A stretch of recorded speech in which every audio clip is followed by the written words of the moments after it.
Em 1930, entra em cena um cara que vai mudar para sempre o rumo de como a gente vai compreender os sintomas da esquizofrenia. O nome desse cara? Kurt Schneider. Um verdadeiro monstrinho. Para vocês terem uma ideia, até hoje, a CID-11, que foi feita em 2019 pela OMS, tem como base os sintomas de primeira ordem de Kurt Schneider. A gente vai ver isso no vídeo, quando a gente falar dos critérios que a CID-11 considera para diagnóstico de esquizofrenia. Então esse cara, ele chega naquele momento e fala assim, olha, esquece essa coisa de transtorno fundamental, de tudo ter uma origem em algum lugar, esquece isso. Eu vou dizer para vocês aqui 7 sintomas que são muito comumente encontrados na esquizofrenia, que se você encontrar, deve te chamar a atenção para o diagnóstico de esquizofrenia. Ele não fala que não é nada patognomônico, ele não fala que tem que ter 1, 2, 3, 4 critérios para ter diagnóstico, nada disso. Ele simplesmente elenca 7 sintomas e fala assim, olha só, esses são os sintomas de primeira ordem. Então nós vamos ver aqui os 7 sintomas de primeira ordem de Kurt Schneider. Chama a vinheta, Davi.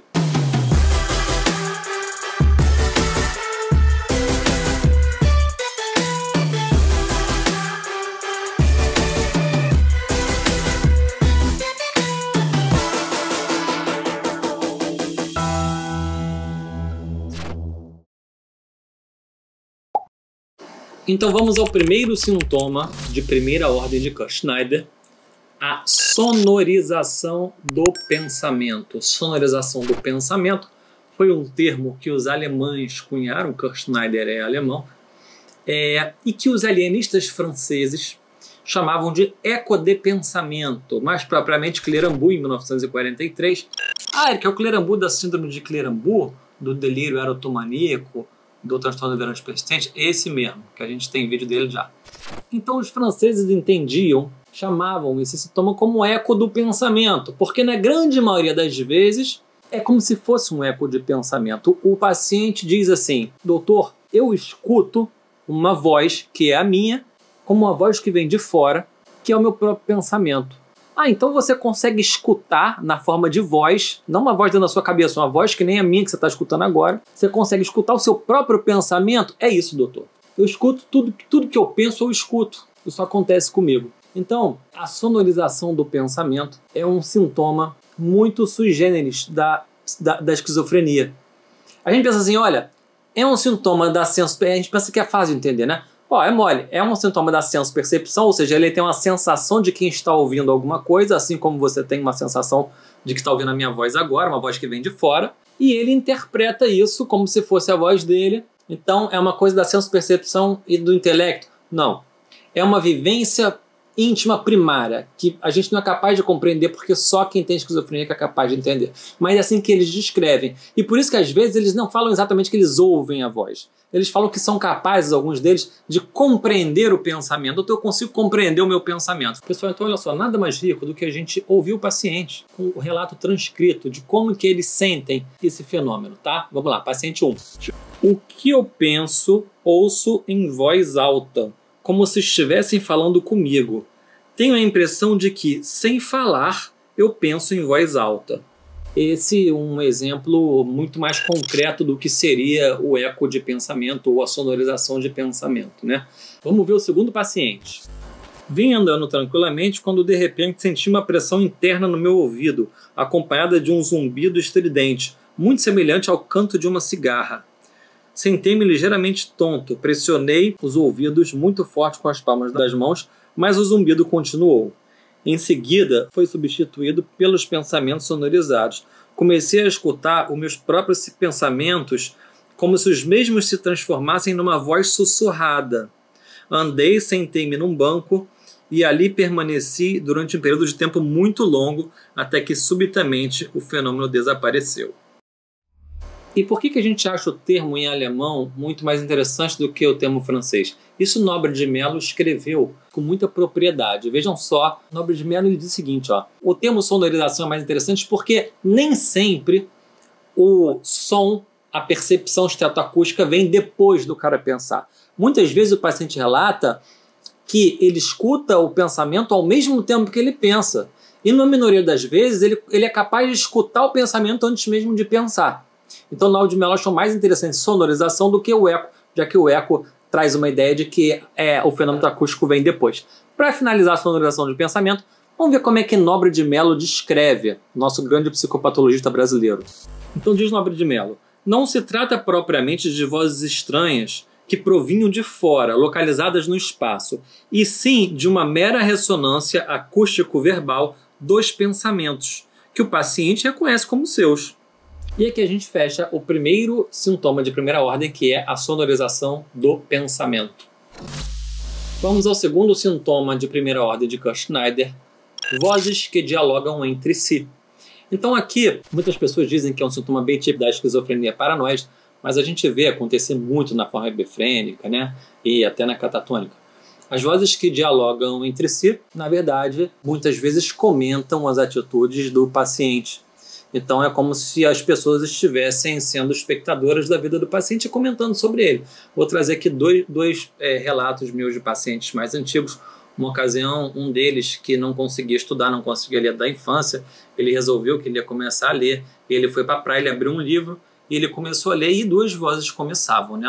Entrou uma voz de uma mulher e falou: olha gente, ele mudou, ele está lendo. Ah, eu sabia que ele ia mudar, ele é muito inteligente. E uma outra voz de homem falando: nah, que nada, esse cara é um vagabundo, isso não vai durar 2 minutos. Então as vozes conversavam sobre as atitudes do paciente.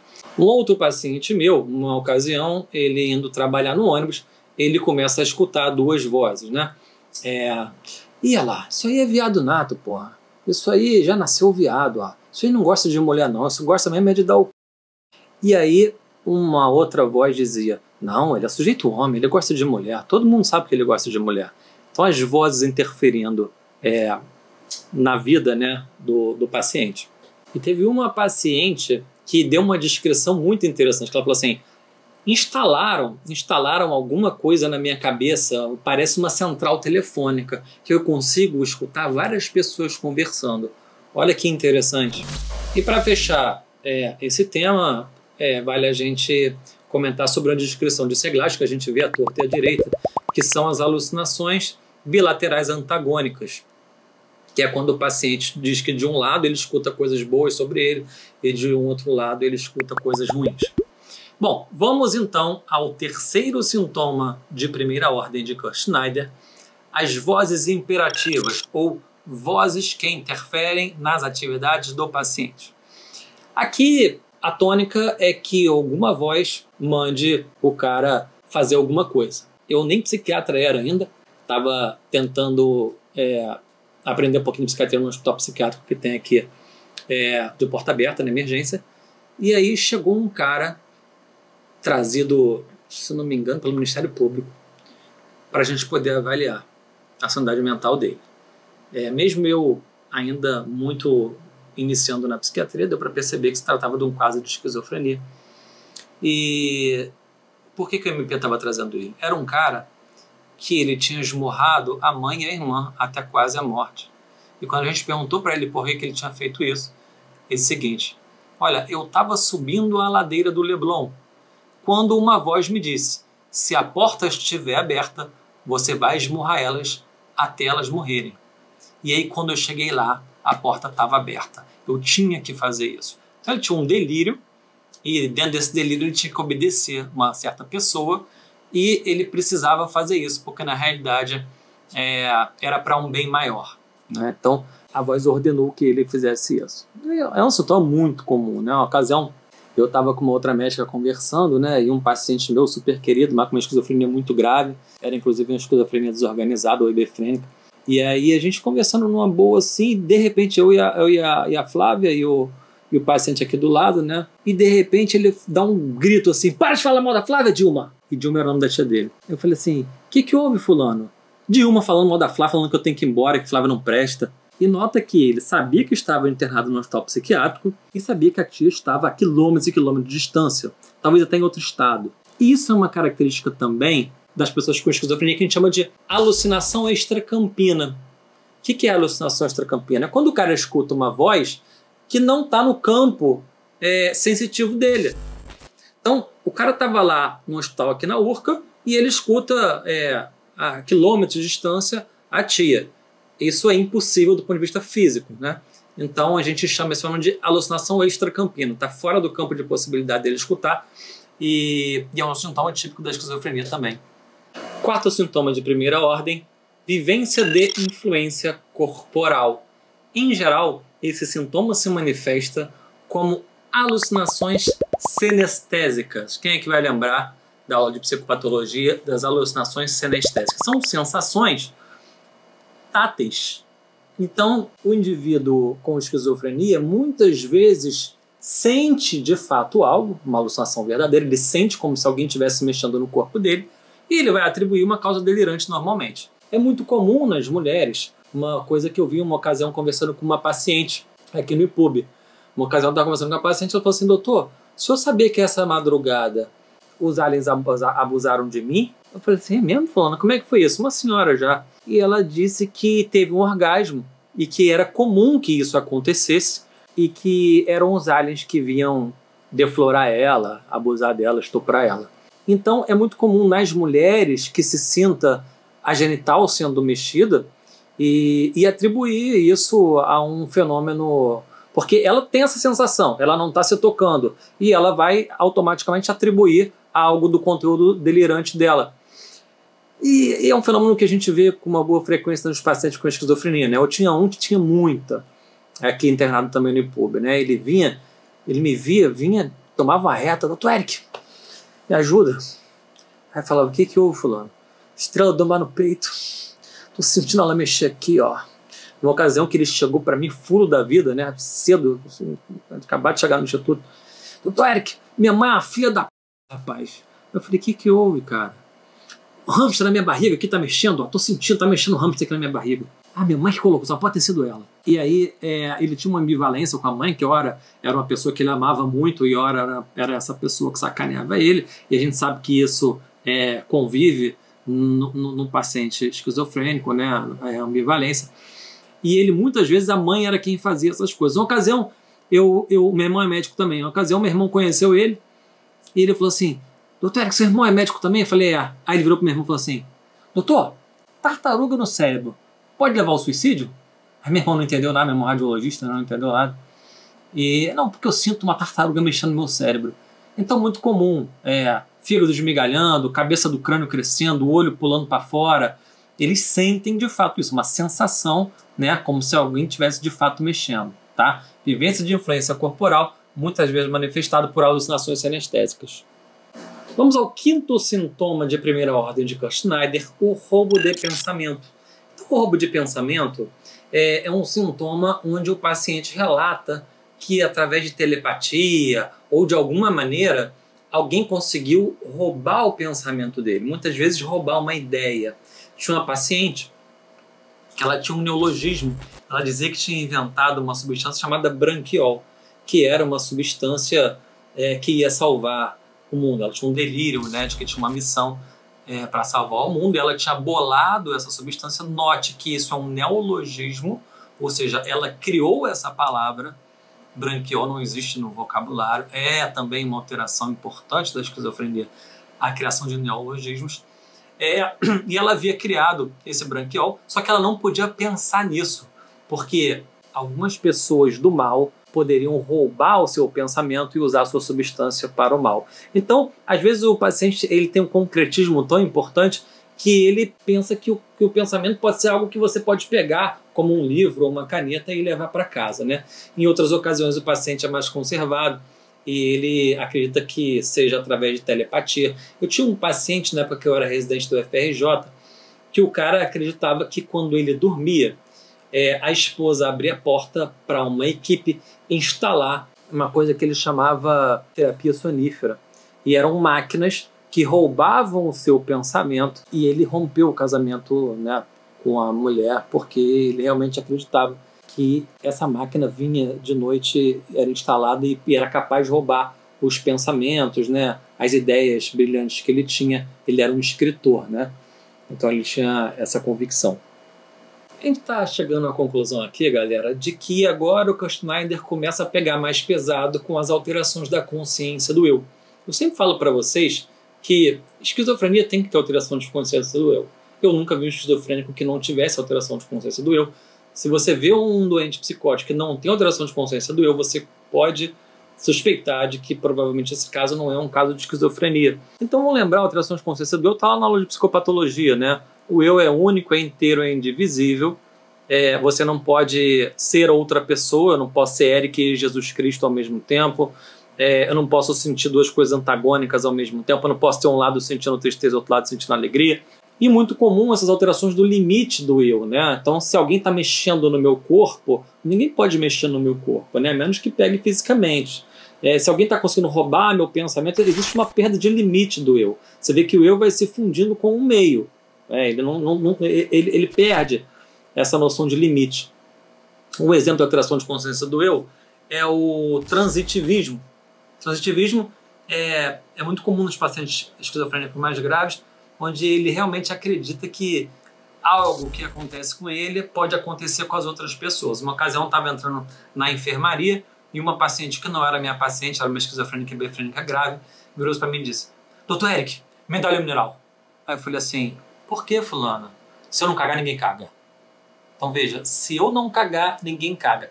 As pessoas todas não iam conseguir evacuar se ela não evacuasse. Isso chama-se transitivismo, né? A gente vê com uma boa frequência isso, tá?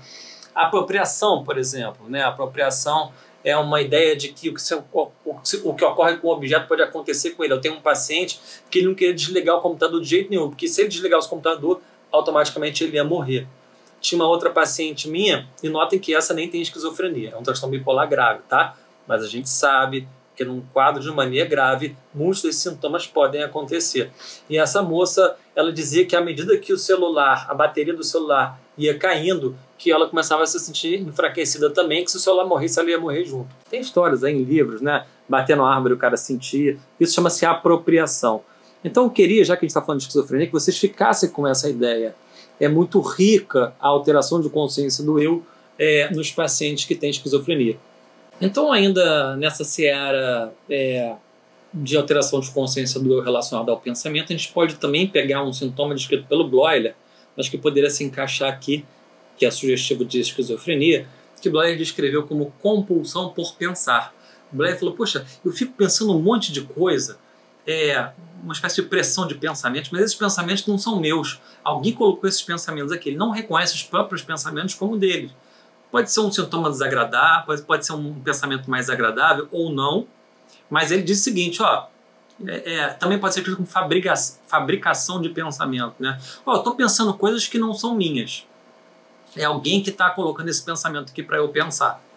Um outro sintoma típico pode ser chamado de inspiração de pensamento. Esse não tem uma característica negativa, como os outros que a gente tem falado aqui no quinto sintoma, mas o paciente, às vezes com um delírio místico, ele acredita que está tendo pensamentos inspirados por Deus, pela Virgem Maria, né, por algum santo ou por alguém específico da religião deles, e que são capazes de prever o futuro, né, e que esses pensamentos, na verdade, não são deles, são inspirações divinas. Isso também acontece. Vamos pegar aqui uma fala de um paciente sobre uma dessas alterações de consciência do eu em relação ao pensamento. Vamos ver aqui. Junto de minha cama tem um cinzeiro de metal, que de vez em quando estala. Quando ele estala, a minha cabeça também estala. Olha aí, a gente acabou de ver, né? A apropriação. Este cinzeiro, que se encontra perto da minha cama, capta palavras dos meus parentes, que estão vivos, e palavras de um senhor que já morreu há muito tempo. O cinzeiro de metal me transmite as palavras captadas. Os monges do Oriente trazem uma pedra cravada na cabeça. A pedra facilita a telepatia. O cinzeiro de metal funciona como uma pedra para mim. Sexto sintoma de primeira ordem de Kurt-Schneider: divulgação do pensamento. Imagine você quão difícil, quão duro seria, o tormento que seria se tudo o que você pensasse as pessoas fossem capazes de saber. Os seus segredos, os seus desejos. Imaginem a agonia do paciente nesse sentido. E isso acontece com uma boa frequência nos pacientes esquizofrênicos. Eu tive um paciente que era muito difícil tratar dele, porque toda vez que eu queria adentrar, queria que ele falasse um pouco mais do delírio dele, ele ficava fulo da vida comigo, né? Porque ele dizia: você sabe? Você sabe, doutor Érico, você sabe, todo mundo sabe, isso é público. Através da internet, todo mundo sabe disso. Tudo que ele pensava ia para a internet, ia para o celular das pessoas. Divulgação do pensamento, como se as pessoas pudessem saber exatamente o que ele pensa. Muito bem, o 7º sintoma é, para mim, o sintoma de todos que a gente falou até agora. Aliás, de todos os sintomas de primeira ordem de Kurzschneider, eu acho que esse sintoma é o mais específico de esquizofrenia. Esse é um sintoma muito clássico da esquizofrenia. Chama-se percepção delirante. Para quem não viu, a minha aula sobre as formas delirantes primárias de Cal e Jaspers, eu preciso diferenciar um pouquinho a percepção delirante da interpretação delirante. Então veja bem, a interpretação delirante é quando o sujeito faz uma interpretação a posteriori do que ele recebeu através dos seus órgãos de sentido. Como assim, Eric? Então olha só, se eu entro na sala de aula e aí os alunos estavam todos falando e todos se calam ao mesmo tempo, e eu faço uma interpretação assim: ai caramba, eles vão me matar hoje. Eles estavam falando e pararam de falar na hora que eu entrei. Isso é uma interpretação delirante. Eu interpretei segundos depois de que eles pararam de falar, mas foi depois do que eu consegui ver ou perceber. Então, a interpretação delirante é muito comum. No transtorno delirante persistente acontece demais, na esquizofrenia acontece muito, acontece também com alguma frequência bem menor no transtorno bipolar. Agora, a percepção delirante é algo que eu queria que vocês guardassem como sendo quase que patognomônico da esquizofrenia. Eu falo quase porque a gente não usa a palavra patognomônico em psiquiatria. Então, note que na percepção delirante não há uma interpretação de algo que aconteceu e você captou. Não é isso. É simultâneo ao ato senso perceptivo. Então nota que não tem uma interpretação, é simultâneo. Normalmente é uma modalidade visual. Então vou trazer um exemplo. E normalmente traz um sinal, uma clarividência, uma intuição. No exato momento que o cara vê algo e ele atribui de forma delirante a um significado completamente estapafúrdio. E aí vou dar um exemplo de um paciente meu que eu tive quando eu era residente. Ele chegou, ele tinha se jogado, não sei quem mora no Rio de Janeiro, na rua Cosme Velho. É uma rua super movimentada, mão dupla, os carros passam rápido. E ele simplesmente abriu a porta e se jogou com o carro em movimento em plena rua Cosme Velho. E quando eu perguntei para ele, ele disse que quando ele viu o outdoor de bolsas e sapatos, ele teve a intuição, ele teve a certeza de que Deus ia explodir o carro no próximo semáforo assim que o carro parasse. Ou seja, o carro estava em movimento, se o carro parasse, ele ia explodir. Então foi uma intuição que ele teve simultâneo ao ato. Simultâneo. Ele viu e ao mesmo tempo, não a posteriori, ele teve essa intuição de que o carro ia explodir. Percebe a diferença entre a percepção, que é simultânea ao ato perceptivo, e a interpretação, que é sempre a posteriori? Porque isso é muito importante na semiologia, para você definir esquizofrenia, que as coisas são mais primárias, os delírios são mais primários do transtorno delirante, que vem normalmente através de uma interpretação. Então, a percepção delirante, eu tenho um outro exemplo. Uma ocasião, uma paciente minha, não era minha paciente não, a paciente do instituto uma vez falou assim para mim: Dr. Eric, quando eu vi que o cachorro killer abaixou as orelhas, eu tive certeza que o mundo ia acabar. Então, simultâneo ao ato perceptivo que ela teve a visão do cachorro baixando as orelhas, ela teve a certeza de que o mundo ia acabar. Então isso é a percepção delirante. É um fenômeno altamente sugestivo de esquizofrenia. Então, como é difícil para a gente conseguir entender o que acontece na cabeça do esquizofrênico, já que são vivências que a gente nunca experimentou, vamos tentar trazer para a gente. Quando a gente vê, passando na rua, você vê na frente da casa do seu vizinho um carro de mudança, um carro de frete. Você não para e faz uma interpretação. O que é aquilo? Por que aquele carro está daquela maneira? Será que ele está se mudando? É um carro de mudança. Você não interpreta aquilo. Você já tem aquilo conceituado na sua cabeça, na sua mente. Está conceituado. Você sabe o que é um carro de frete. Quando você bate o olho no carro de frete, você, na mesma hora que você vê, vem a certeza, a convicção de que alguém está se mudando. Não é isso? Esse conceito já está formado na sua mente do carro de frete e da mudança, né? Então é algo que é simultâneo ao processo de percepção visual. O problema é que na cabeça do esquizofrênico as coisas não fluem com a lógica que a gente imagina, porque ele está imerso em vários delírios. Então ele forma novos conceitos na cabeça dele e a qualquer momento um estímulo que para você é simplesmente um outdoor, para ele tem um conceito totalmente delirante, que pode ser inclusive algo ameaçador. E aí, a essa altura você deve estar se perguntando o seguinte: bom, que diabos tem a ver um outdoor de bolsa com Jesus explodir um carro? Que diabos tem a ver um cachorro abaixar a orelha com o mundo acabar? Aí reside uma característica muito marcante do delírio dos esquizofrênicos, que é a incompreensibilidade. Então é muito clássico na esquizofrenia que os delírios sejam incompreensíveis. Vamos voltar um pouquinho à nossa aula de delírio e vamos lembrar o seguinte: delírio primário, esse é patognomônico da esquizofrenia. Ou seja, todos os outros delírios são ideias delirioides, ou ideias deliroides, ou delírios secundários. Então, vamos pegar no maníaco, você tem uma relação de humor, o cara está tão eufórico, está com um humor tão elevado, tão expansivo, que ele passa a acreditar piamente que ele é o filho do Roberto Carlos, que ele tem todas as coberturas, que as médicas mais bonitas do hospital estão desejando ele. Agora, se a gente vai na origem do delírio, a gente entende. Veja bem, ele tem um delírio, ele tem um juízo falso, patologicamente determinado, que é oriundo de uma elevação do humor. Na depressão psicótica, a mesma coisa. Aquela coisa, né? Não tem jeito, não tem fim, não tem escapatória, eles vão me pegar, eu não vou conseguir, eu estou todo morto e meus órgãos estão apodrecidos, eu estou com uma doença terminal. Um delírio de ruína, um delírio derreísta, um delírio nihilista, por conta de um abatimento do humor muito importante. E aí a gente tem, né, os delírios oníricos, delírios minésicos, a gente tem vários tipos de delírio, a gente viu isso na aula de delírio. Mas, via de regra, a gente consegue compreender quando não é o delírio de um esquizofrênico, que é autóctone, né, que Bleuler dizia que era como um raio no céu sereno. Então, lembre-se sempre dessa incompreensibilidade do delírio. É claro que o esquizofrênico pode ter muitos delírios que são compreensíveis, mas quando não são compreensíveis, pensem em esquizofrenia.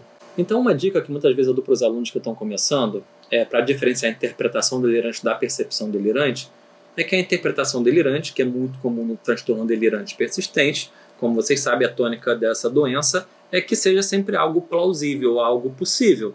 Um delírio está sendo traído, no caso dos alunos que eu exemplifiquei, né? Os alunos poderiam estar me perseguindo. É possível que isso aconteça e queiram me fazer um mal. Agora, um cachorro abaixar as orelhas e o mundo acabar por conta disso, isso é impossível. Então, sempre que vocês tiverem uma dúvida, tentem se guiar também pela plausibilidade da ideia, pela compreensibilidade do delírio. E para finalizar o estudo desse sintoma, pessoal, vamos fechar aqui com um trecho do Karl Jaspers, tá? Então disse ele: os enfermos se sentem, em consequência, ligados mediante um poder estranho, não são donos de si mesmo, nem de seus pensamentos, nem de seus movimentos, nem de seus afetos. Sentem-se na realidade em alto grau, por assim dizer, como marionetes postas em movimento ou paralisadas ao sabor de quem as maneja. Eric, a alteração da senso-percepção ou do pensamento, hein? Então, seguindo a lógica do camarada aqui, Kurt Schneider dizia que era uma alteração do conteúdo do pensamento, da capacidade de julgamento, para ser mais preciso. Então ele dizia, olha só, no ato perceptivo não tem nada errado. Ele está vendo ali o outdoor. Não tem nada de errado, ele está vendo direitinho. Não tem uma alteração de senso-percepção. O que tem alteração é no julgamento. No julgamento intuitivo, porque é uma intuição, da informação que ele recebeu pela via visual. É isso, pessoal. Estamos finalizando então a aula de sintomas de primeira ordem de Kurt Schneider. Lembramos que Kurt Schneider eu preciso reiterar isso, porque tem gente que fica esperando um sintoma de primeira ordem para poder dar um diagnóstico, e o Kurt Schneider, ele não falou isso. Ele falou que se você visse um sintoma de primeira ordem, você deveria de suspeitar que provavelmente é um quadro de esquizofrenia, mas não obrigatoriamente é um quadro de esquizofrenia. Ou seja, esses sintomas todos podem acontecer em outras entidades, e mais, você pode ter um paciente esquizofrênico sem nenhum sintoma de primeira ordem. Isso também pode acontecer. Sintomas de primeira ordem vão acontecer nos pacientes mais graves. Os esquizofrênicos mais leves podem não ter um sintoma de primeira ordem. É bem verdade que é muito incomum. Não lembro aqui de ter examinado um paciente esquizofrênico que não tivesse um sintoma de primeira ordem de Kurzschneider. Mas ele dizia isso, a literatura diz também que você pode ter. Agora, você pode ter também os sintomas de segunda ordem de Kurzschneider, que são sintomas que ocorrem com uma frequência importante também na esquizofrenia, mas que não tem a importância dos sintomas de primeira ordem. Então, distimia eufórica, distimia depressiva, humor delirante, ocorrências delirantes, ele tinha uma opção de sintomas de segunda ordem. Se você quiser que eu faça um vídeo com os sintomas de segunda ordem e até os outros sintomas da esquizofrenia que eu não falei, né, bloqueio de pensamento, tem a opção de outros sintomas de esquizofrenia, comenta aqui que eu faço um vídeo sobre os sintomas de segunda ordem. Tá legal? Então é isso, pessoal. Muito obrigado. Senta o dedo no like aí, compartilha, ajuda o canal a crescer. Tamo junto. Um abraço.